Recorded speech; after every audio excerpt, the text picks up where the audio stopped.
할렐루야, 수요 성경 공부 시간입니다. 오늘도 귀한 자리에 함께하신 여러분 감사합니다. 또 말씀을 배우는 가운데 또 귀한 은혜가 있기를 축복합니다. 우리 기도드리겠습니다.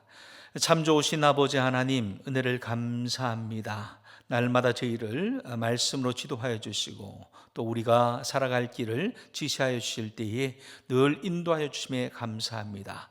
푸른 풀밭 시냇 물가로 인도하시는 하나님의 은혜의 약속을 기억하면서 오늘도 말씀을 경청하기를 원하오니 말씀 가운데 우리의 갈 길을 밝히 알아가게 하여 주시옵소서. 또 오시는 주님을 의지하여 예수님 이름으로 기도하옵나이다. 아멘. 나는 전능하신 아버지 하나님, 천지의 창조주를 믿습니다. 나는 그의 유일하신 아들 우리 주 예수 그리스도를 믿습니다. 그는 성령으로 잉태되어 동정녀 마리아에게서 나시고 본디오 빌라도에게 고난을 받아 십자가에 못 박혀 죽으시고 장사된 지 사흘 만에 죽은 자 가운데서 다시 살아나셨으며 하늘에 오르시어 전능하신 아버지 하나님 우편에 앉아 계시다가 거기로부터 살아있는 자와 죽은 자를 심판하러 오십니다. 나는 성령을 믿으며 거룩한 공교회와 성도의 교제와 죄를 용서받는 것과 몸의 부활과 영생을 믿습니다. 아멘. 우리 함께 찬양하십시다. 찬송가 183장입니다.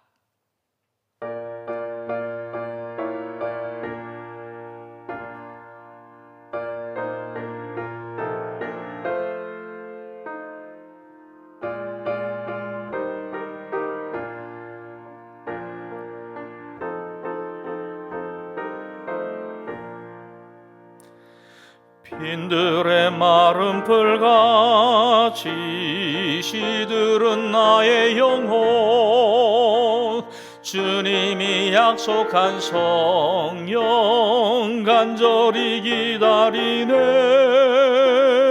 가물어 메마른 땅에 단비를 내리시듯 성령의 단비를 부어 새 생명 주옵소서. 반가운 빗소리 들려 산천이 춤을 추네 봄비로 내리는 성령 내게도 주옵소서. 가물어 메마른 땅에 단비를 내리시듯 성령의 단비를 부어 새 생명 주옵소서. 철 따라 우러를 내려 초목이 무성하니 갈급한 내 심령 위에 성령을 부소서. 가물어 메마른 땅에 단비를 내리시듯 성령의 단비를 부어 새 생명 주옵소서. 참되신 사랑의 언약 어길 수 있사오랴 오늘의 흡족한 은혜 주실 줄 믿습니다. 가물어 메마른 땅에 단비를 내리시듯 성령의 단비를 부어 새 생명 주옵소서.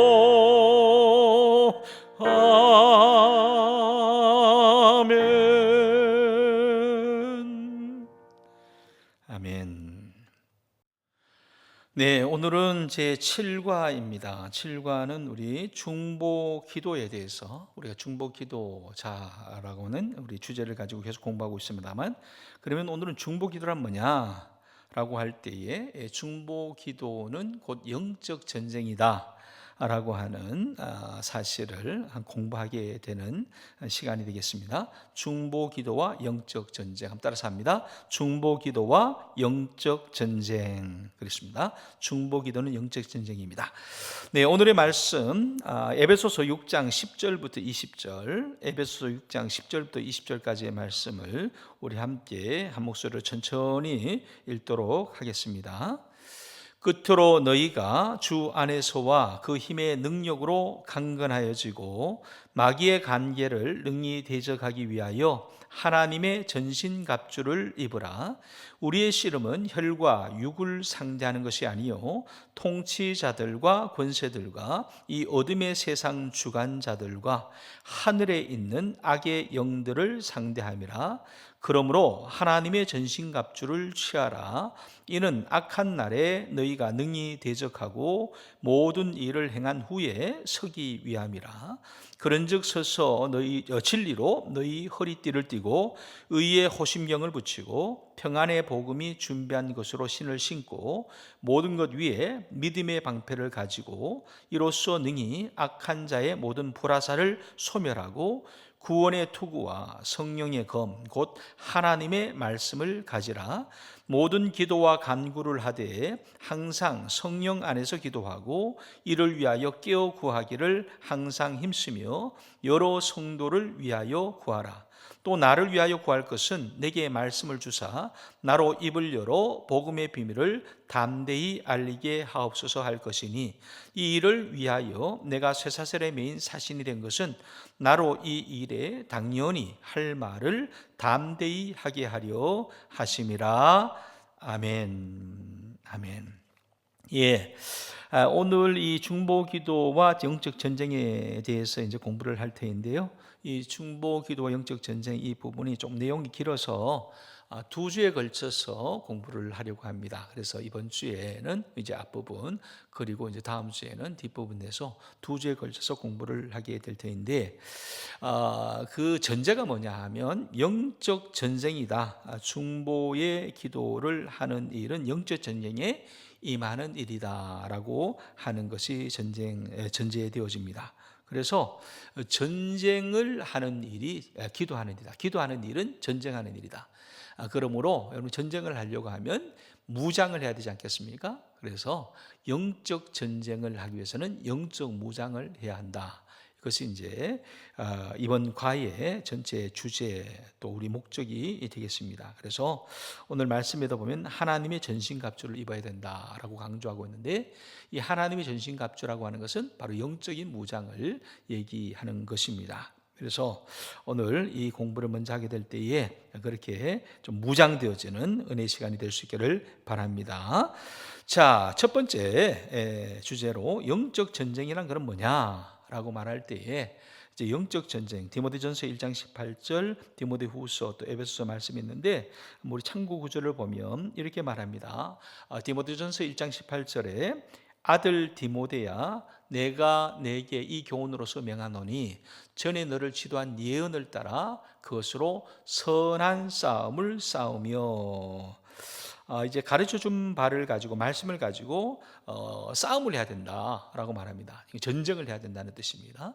선한 싸움. 그래서 말씀으로 살아가는 것은 싸움을 하는 일이다라고 하는 것을 강조하는 말씀이 되겠습니다.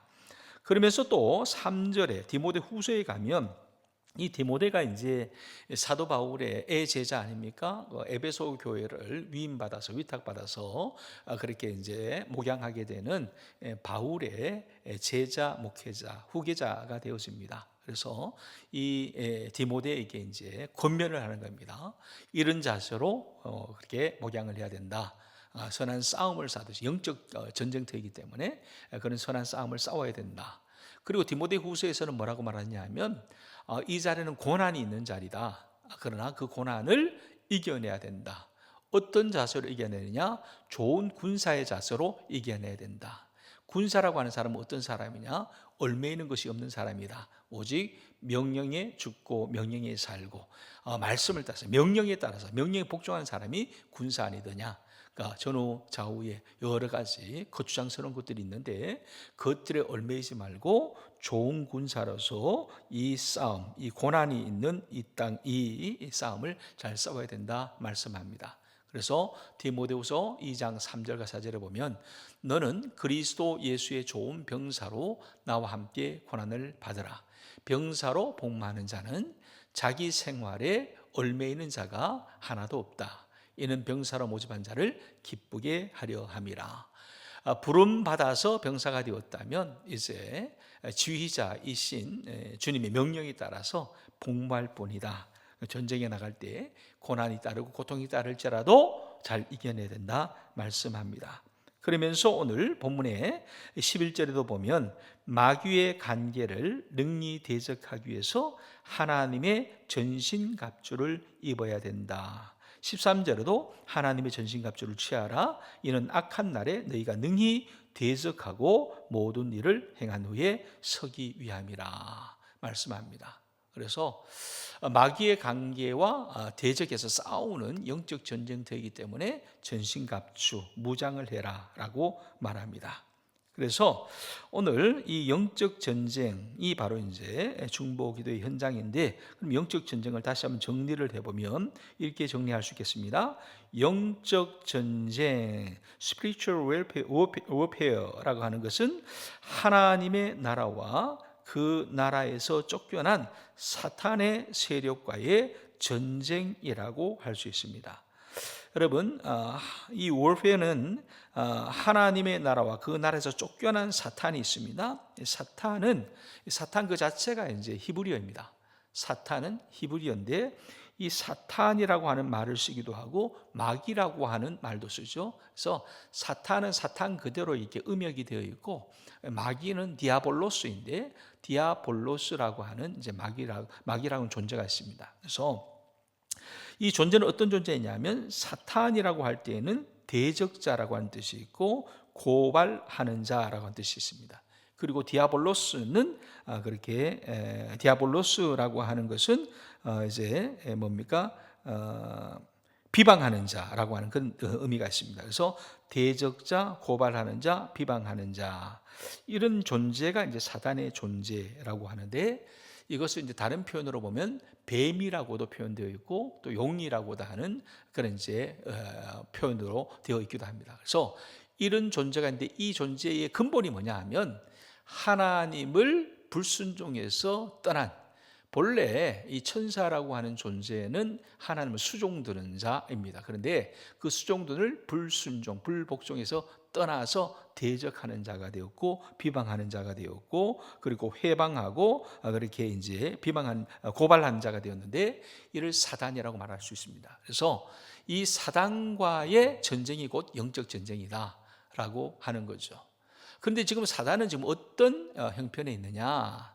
사단의 위치가 뭐냐면 사탄은 예수 그리스도의 십자가 승리로 말미암아 이미 패배한 존재이다. 첫 번째가 하나님은 이미 사단을 이겼습니다. 예수님의 십자가를 통해서 이겼다. 이미 already 그렇게 하나님께서 이기셨습니다. 이미. 그리고 사단은 패배했습니다.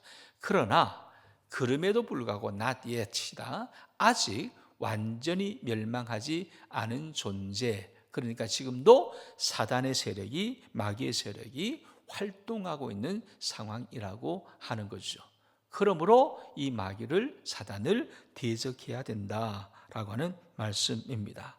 그런데 이 싸움은 사단과의 전쟁, 마귀와의 전쟁이기 때문에 사람과의 전쟁이 아니죠. 영적인 전쟁이라는 겁니다. 그래서 이 싸움은 사람들에 대한 것이 아니고 그 배후 세력인 보이지 않는 공중 권세 잡은 자와의 싸움이다. 그러므로 모든 중보 기도자들은 이 영적 전쟁에 민감해야 된다. 그래서 기도자는 중요한 것이 있습니다. 영적인 감각이 있어야 된다. 영적인 감각이 있어야 된다. 영적으로 민감해야 된다. 왜냐하면 이것이 이제 기도라고 하는 것은 영적인 일이기 때문입니다. 중보 기도를 한다는 것은 영적인 전쟁을 하는 것이기 때문입니다. 그러므로 영적인 전쟁을 한다. 영적 전쟁의 대상이 있다는 겁니다. 대적자가 있다는 거죠. 사단이고 마귀인데 공중 권세 잡은 자인데 이를 대적하기 위해서는 민감하게 깨어 있어야 된다라고 하는 거죠. 그럼 깨어 있다는 말을 다른 표현으로 하면 그가 어떤 존재인지를 알아야 된다. 즉 우리의 적을 알아야 된다. 우리의 적은 누구라고요? 그렇습니다. 사단이고 마귀이고 공중 권세 잡은 자이고 뱀이고 용이라고 하겠습니다. 그래서 이를 알 때에 이길 수 있다. 속담에 그런 말이 있지 않습니까? 지피지기면 백전백승이라. 자기 자신을 알면 백전백승이라. 또 상대를 알면 백전백승 할 수 있습니다. 그래서 서로 알아야 된다는 거죠. 어떤 존재인지를 알아야 된다. 그래서 오늘 공부의 내용은 그러면 우리의 대적자가 사단인데 마귀인데 그 사단은 어떤 존재이고 무엇을 하려고 하느냐라고 하는 것을 공부하는 시간이 되겠습니다. 사단은 하나님 나라에서 쫓겨난 영적 세력입니다. 그런데 이 사단의 목적이 뭐냐 그리고 전략이 뭐냐라고 하는 것을 우선적으로 공부하려고 합니다. 사단의 전략 첫 번째, 예수 그리스도를 믿지 않는 자들의 마음을 혼미케 하는 존재이다 라고 하는 겁니다. 불신자들의 마음을 혼미하게 만든다, 어지럽게 만든다 라고 하는 거죠. 어지럽다라고 하는 말은 뭐냐 하면 뭐가 뭔지를 잘 모르게 만든다, 판단을 흐리게 한다, 그런 뜻이 되어집니다. 고린도후서 4장 3절과 4절의 말씀이 이렇게 말합니다. 만일 우리의 복음이 가리었으면 망하는 자들에게 가리어진 것이라. 그 중에 이 세상의 신이 마귀가 사단이 공중권세 잡은 자가 믿지 아니하는 자들의 마음을 혼미하게 하여 그리스도의 영광의 복음의 광채가 비치지 못하게 함이니 그리스도는 하나님의 형상이니라. 저들이요 불신자들의 마음을 혼미하게 만듭니다. 어지럽게 만듭니다. 그래서 복음의 광채가 비춰오지만 그 복음의 광채를 가려버립니다. 복음의 광채가 보지 못하도록, 비치지 못하도록 그것을 가리워버린다. 그늘을 만들어버린다. 그것이 어떤 존재냐? 사단의 존재다, 마귀의 존재다, 공중 권세 잡은 자이다, 뱀이다, 용이다 라고 하는 그런 뜻이 되겠습니다. 그래서 우리 불신자들의 마음을 가리우고 복음을 접하지 못하도록 만드는 그런 전략을, 그런 목적을 또 가지고 있습니다. 두 번째로 이 사단의 목적과 전략이 뭐냐? 하나님의 은혜에서 멀어지도록 믿는 자들을 공격합니다. 불신자들의 마음을 어지럽게 할 뿐만 아니라 믿는 자들도 공격한다라고 했습니다. 그래서 공격해서 하나님의 은혜로부터 멀어지도록. 스가랴서 3장 1절 말씀, 대제사장 여호수아는 여호와의 천사 앞에 섰고 사단은 그의 오른쪽에 서서, 사단이 지금 어디에 있다고요? 사단이 바로 여호수아의 오른쪽에 있다 그랬습니다. 여호수아는 지금 어디에 있습니까? 여호와의 천사 앞에 있었어요. 천사 앞에 서 있습니다. 하나님이 천사 앞에 서 있는데 동시에 사단도 이 여호수아의 오른쪽에 서서 그를 대적하는 것은 여호와께서 내게 보이시리라. 그렇게 사단이 옆에서 그를 유혹하고 있다는 겁니다. 그리고 갈라디아서 3장에도 보면 어리석도다 갈라디아 사람들아, 예수 그리스도께서 십자가에 못 박힌 것이 너희 눈 앞에 밝히 보이거늘 누가 너희를 꾀더냐? 내가 너희에게서 다만 이것을 알려 하노니 너희가 성령을 받은 것이 율법의 행위로냐 혹은 듣고 믿음이로냐. 그렇습니다. 보면 갈라디아서도 보면 이 존재가 뭘 하느냐? 꿰고 있다는 겁니다. 너희를 꿰고 있다. 믿는 사람들을 꼬이고 있다. 그렇게 말합니다. 즉 하나님의 사람들, 하나님을 믿는 사람들을 공격해서 하나님으로부터 멀어지게, 은혜로부터 멀어지게 하는 그런 전략, 멀어지게 하는 목적을 가지고 있다라고 말합니다. 그리고 세 번째는 저들의 전략이 뭐냐? 죄를 짓도록 인간을 유혹한다 그랬습니다. 유혹한다. 뭘 하라고요? 죄를 짓도록 만들기 위해서 유혹하는 존재이다. 창세기 3장 1절부터 6절까지의 말씀은 첫 번째 인간 아담과 하와가 범죄하는, 불순종하는 장면이 되겠습니다. 말씀을 읽어보면 이렇게 되어 있습니다. 그런데 뱀은 사단이라고 했습니다. 마귀라고 그랬습니다. 이 뱀은 여호와 하나님이 지으신 들짐승 중에 가장 간교한 존재가 뱀입니다. 이 뱀이 여자에게 물어 이르되 하나님이 참으로 너희에게 동산 모든 나무의 열매를 먹지 말라 하시더냐. 여자가 뱀에게 말하되 동산 나무의 열매를 우리가 먹을 수 있으나 동산 중앙에 있는 나무의 열매는 하나님의 말씀에 너희는 먹지도 말고 만지지도 말라. 너희가 죽을까 하노라 하셨느니라. 뱀이 여자에게 이르되 너희가 결코 죽지 아니하리라. 너희가 그것을 먹는 날에는 너희 눈이 밝아져서 하나님과 같이 되어 선악을 알 줄 하나님이 아심이니라. 여자가 그 나무를 본즉 먹음직도 하고 보암직도 하고 지혜롭게 할 만큼 탐스럽기도 한 나무인지라.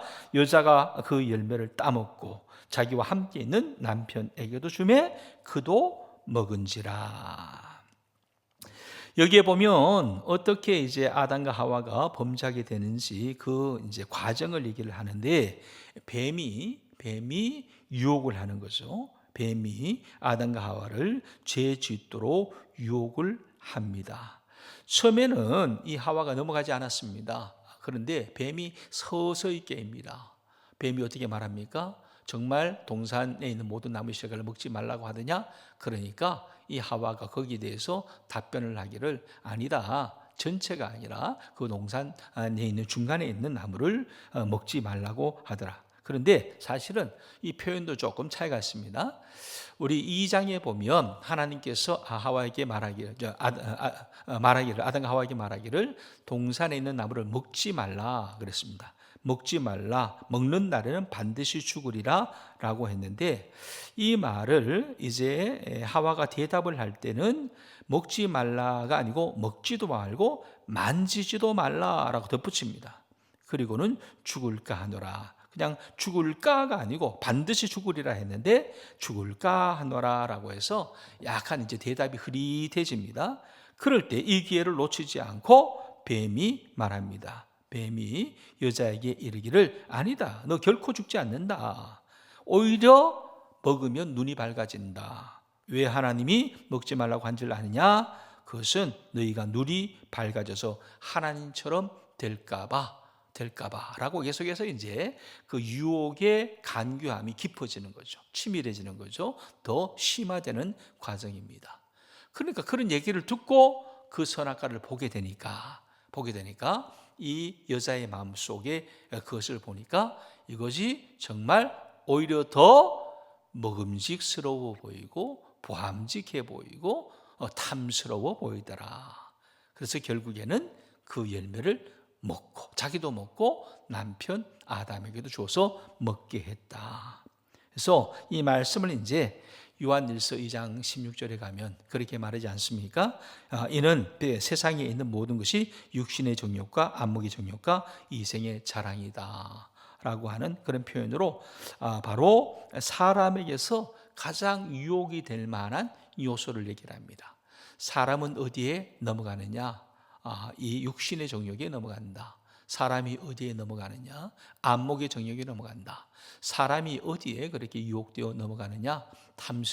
탐스럽다. 즉 이생의 자랑에 그러한 유혹에 넘어간다라고 하는 것으로 요한 1서에서 이 말씀을 재해석하는데 이 같은 이제 유혹을 하는 존재가 뭐냐? 바로 사단이요 마귀이다라고 하는 말씀입니다.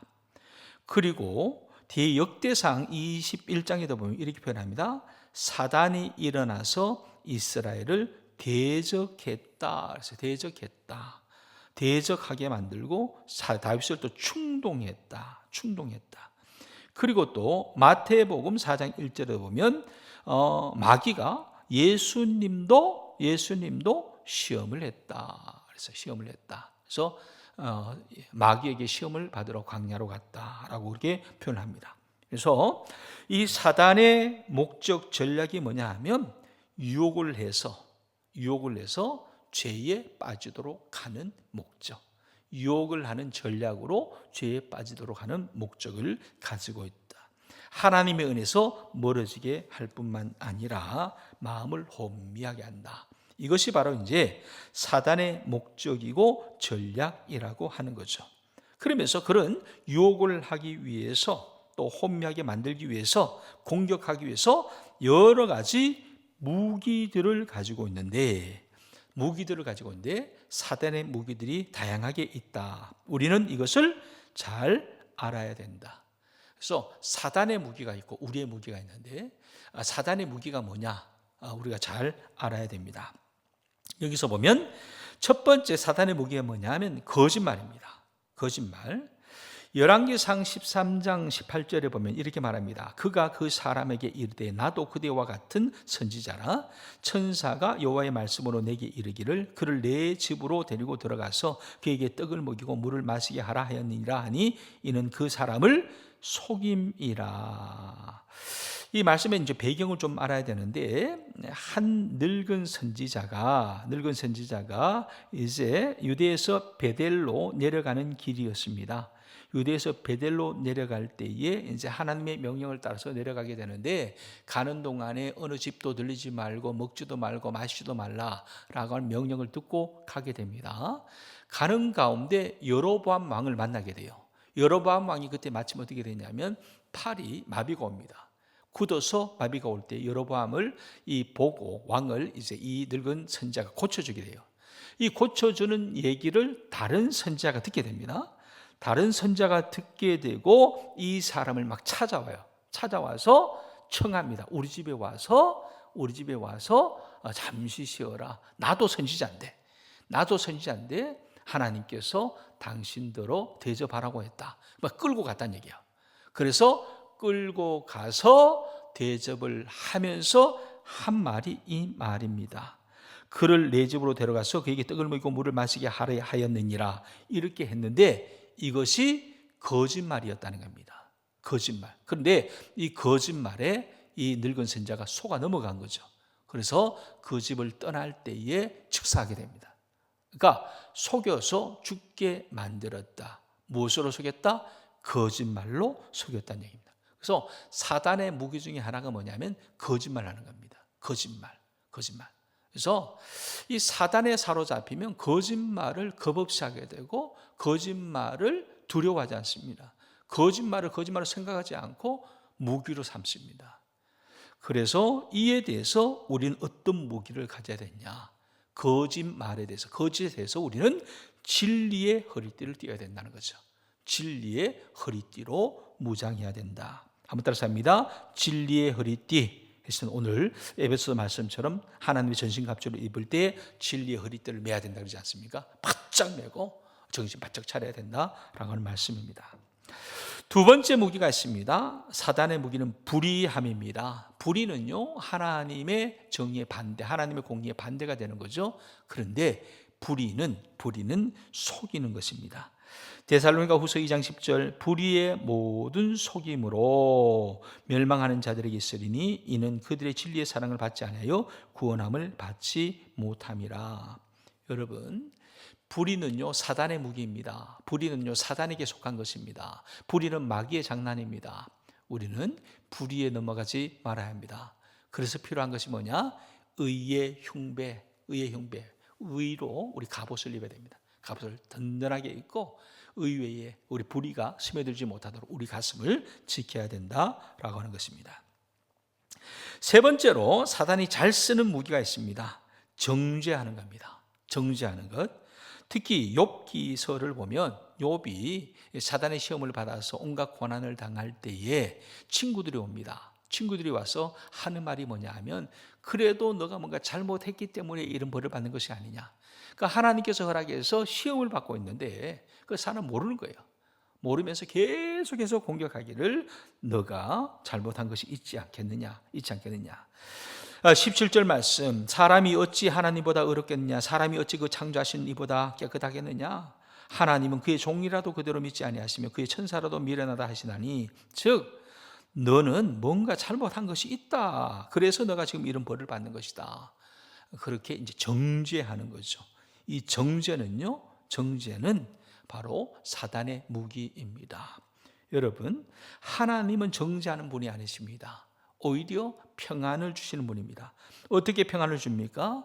여러분, 의로워서, 공의로워서, 깨끗해서, 무결해서, 결점이 없어서 아닙니다. 여전히 우리는 부족하지만, 결점이 있지만 복음으로 우리를 평안케 하신다. 그러므로 정죄하는 것은 옳은 크리스찬의 모습이 아니다라고 하는 거죠. 사단의 무기이다. 여러분, 우리가 신앙이 곧은 사람은 남을 함부로 정죄하지 않는 법입니다. 못하는 법입니다. 왜냐하면 자기 자신을 돌아볼 때 어떻게 남을 함부로 정죄할 수 있겠습니까? 그래서 이 정죄는 사단의 무기이다. 그에 대해서 우리는 복음이라고 하는 바로 넓은 아량과 포용과 거둠과 회복과 모든 것을 보듬어 안는 그런 의식에 있어야 된다라고 하는 것입니다. 네 번째 무기가 있습니다. 두려움이라고 하는 것을 사단은 사용합니다. 마치 무당이 그 찾아오는 사람들에게 계속해서 협박을 하지 않습니까? 이리로 가면 안 된다, 저기로 가면 안 된다, 이것 때문에 문제다, 저것 때문에 문제다, 조상 때문에 문제다, 집에 있는 물건 때문에 문제다, 방향 때문에 문제다. 계속해서 두려움을 주는 것은 귀신의 전략입니다. 욥기 4장 14절 15절, 두려움과 떨림이 내게 이르러서 모든 뼈마디가 흔들렸니라. 그때 영이 내 앞으로 지나매 내 몸에 털이 쭈뼛하였니라. 이 영이 뭐냐 하면 그런 영이라는 거죠. 악한 영이라는 거죠. 악한 영이 임할 때 내 몸에 털이 쭈뼛할 정도로 두렵고 떨리게 됐다. 여러분, 이 두렵고 떨리게 하는 것은 바로 사단의 전략입니다. 겁나게 만드는 겁니다. 겁나게 만든 거예요. 그에 대해서 우리는 뭐가 있어야 되냐? 믿음의 방패가 있어야 된다. 믿음이 있어야 된다.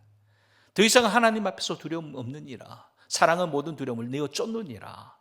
여러분, 복음 안에서 두려움은 더 이상 우리를 농락하지 못한다라고 하는 겁니다. 신앙생활 하다가 이쪽 저쪽에서 기도한다, 뭐한다, 가르치면서 성경을 요한계시록을 가르친다라고 하면서 계속해서 두려움을 조장하면서 이렇기 때문에 뭘 해야 된다, 이렇게 해서 도망가야 된다, 이렇게 해서 뭘 자꾸 두렵고 떨리게 만드는 것이 있다면 가짜입니다. 10중 8구 가짜입니다. 그것은 사단의 전략이다. 두려움은 사단의 무기이다라고 하는 것을 우리가 알고 믿음의 방패로 무장할 수 있기를 바랍니다. 다섯 번째는 파멸입니다. 죽이는 겁니다. 여러분, 고린도전서 5장 5절, 이런 자를 사단에게 내주었으니 이는 육신은 멸하고 영은 구주에서 나의 구원을 받게 하리라. 멸하게 하는 자, 이런 자를 사단에게 내줬다라고 하는 것은 뭐냐 하면 파멸이에요. 하나님의 뜻은 항상 구원입니다. 살림입니다. 생명입니다. 그런데 사단은요, 계속해서 모든 것을 다 흐트러버립니다. 깨어지게 만듭니다. 파멸해버립니다. 관계도 깨어지게 만들고 자기 자신도 파멸하게 만들고 모든 것들을 그렇게 망가뜨리는 것이 사단이 하는 일이다라고 하는 것입니다. 그리고 여섯 번째 무기는 사람의 생각, 사람의 이론을 하나님의 뜻과 하나님의 은혜보다 더 크게 생각하게 만드는 조장하는 것입니다. 갈라디아서 1장 6절 8절, 그리스도의 은혜로 너희를 부르신 이를 이같이 속히 떠나 다른 복음을 따르는 것을 내가 이상하게 여기노라. 다른 복음은 없다. 다만 어떤 사람들이 너희를 교란하여 그리스도의 복음을 변하게 하려 함이라. 그러나 우리나 혹은 하늘로부터 온 천사라도 우리가 너희에게 전한 복음 외에 다른 복음을 전하면 저주를 받을 것이라. 여러분, 인간화 시대라고 말합니다. 인간의 휴머니즘 시대라고 말합니다. 인간이 전부라고, 인간이 최고라고, 인간이 세상 가장 귀한 가치라고 말합니다. 틀린 말이 아닙니다. 그러나 인간보다 더 중요한 것이 있습니다. 하나님의 뜻, 하나님의 길이라고 하는 겁니다. 그런데 인간화를 얘기를 하면서 인간을 창조하신 하나님의 세계를 잊어버리게 만든다면 이것이 바로 사단의 괴계이다, 사단의 전략이고 무기이다라고 하는 것입니다. 이때 우리가 장착해야 될 것 다름 아니라 성령의 검을 가지고 이겨내야 한다라고 하는 것입니다. 그리고 마지막 7번째가 뭐냐 하면 결국 이 사단은 어떻게 하느냐, 불신하게 만들고 신앙을 없게 만듭니다. 무신앙을 가지게 만듭니다. 시편 14편 1절 어리석은 자는 그의 마음에 이르기를 하나님이 없다 하는도다. 그들은 부패하고 그 행실이 가증하니 선을 행하는 자가 없도다. 하나님 여호와께서 하늘에서 인생을 굽어 살피사 지각이 있어 하나님을 찾는 자가 있는가 보려 하신즉 다 치우쳐 함께 더러운 자가 되고 선을 행하는 자가 없으니 하나도 없다. 정말 안타까운 모습을 하나님 보시고 계신데 사단의 전략 불신입니다. 사단의 전략 신앙을 가지지 못하게 만듭니다. 이에 우리가 필요한 것이 뭐냐면 무시로 기도함이 필요합니다. 언제 어느 때나 기도함이 필요합니다. 기도하는 가운데 하나님이 역사하시고 기도하는 가운데 하나님이 은혜를 내려주십니다. 여러분, 이것이 바로 사단의 무기라고 하는 것입니다. 이 사단의 무기, 이런 무기를 가지고 그들의 전략은 뭐냐? 우리의 마음을 혼미케 해서 하나님을 알지 못하고 믿지 못하게 만듭니다. 하나님의 은혜에서 멀어지게 만들고 죄를 짓게 만듭니다. 이 같은 사단의 세력, 마귀의 세력, 공중권세 잡은 자가 이 세상을 붙들고 흔들고 있다. 그 말은 우리를 오늘도 막 흔든다는 거예요. 그래서 이에 대해서 우리가 뭘 해야 되냐? 싸워야 된다는 거죠. 대적을 해야 된다는 겁니다. 전쟁을 해야 된다는 겁니다. 그 전쟁의 일선이 뭐냐? 기도의 자리다. 중보 기도의 자리다라고 하는 것입니다. 그래서 이 전쟁에서 우리가 이겨야 될 텐데 어떻게 하면 이길 수 있냐? 첫 번째는 적을 알아야 됩니다. 그리고 이제 우리를 알아야 되는데 우리는 어떤 존재냐? 우리 다음 주에 우리가 가진 무기는 뭔지, 우리는 어떻게 이를 이길 수 있을지에 대해서 공부하고자 합니다. 오늘 먼저 우리 전반부, 여러분이 받으신 교재의 전반부를 공부했습니다. 다음 주를 위해서 먼저 예습을 좀 한번 해주셔도 좋겠습니다. 한번 읽어보시는 것으로 예습을 하시고 우리 다음 주에 다시 만나서 우리 영적 전쟁 후반부를 공부하도록 하겠습니다. 기도드리겠습니다. 좋으신 아버지 하나님, 은혜를 감사합니다. 우리가 살아가는 이 세상은 저는 공중 권세 잡은 자들이 여전히 판치고 있는 세상입니다. 그런 가운데서 우리가 하나님의 사람으로서 견고하게 서고 흔들리지 않고 믿음을 승리해야 될 텐데 어떻게 하면 승리할 수 있을지 오늘은 먼저 사단의 무기, 사단의 괴계, 전략, 목적이 무엇인지를 알게 하셨습니다. 주님 이를 먼저 알고 잘 예비케 하여 주실 때에 믿음으로 승리하는 주의 사람들 되게 하여 주시옵소서. 예수님 이름으로 기도하옵나이다. 아멘. 하늘에 계신 우리 아버지, 아버지의 이름을 거룩하게 하시며 아버지의 나라가 오게 하시며 아버지의 뜻이 하늘에서와 같이 땅에서도 이루어지게 하소서. 오늘 우리에게 일용할 양식을 주시고 우리가 우리에게 잘못한 사람을 용서하여 준 것 같이 우리 죄를 용서하여 주시고 우리를 시험에 빠지지 않게 하시고 악에서 구하소서. 나라와 권능과 영광이 영원히 아버지의 것입니다. 아멘.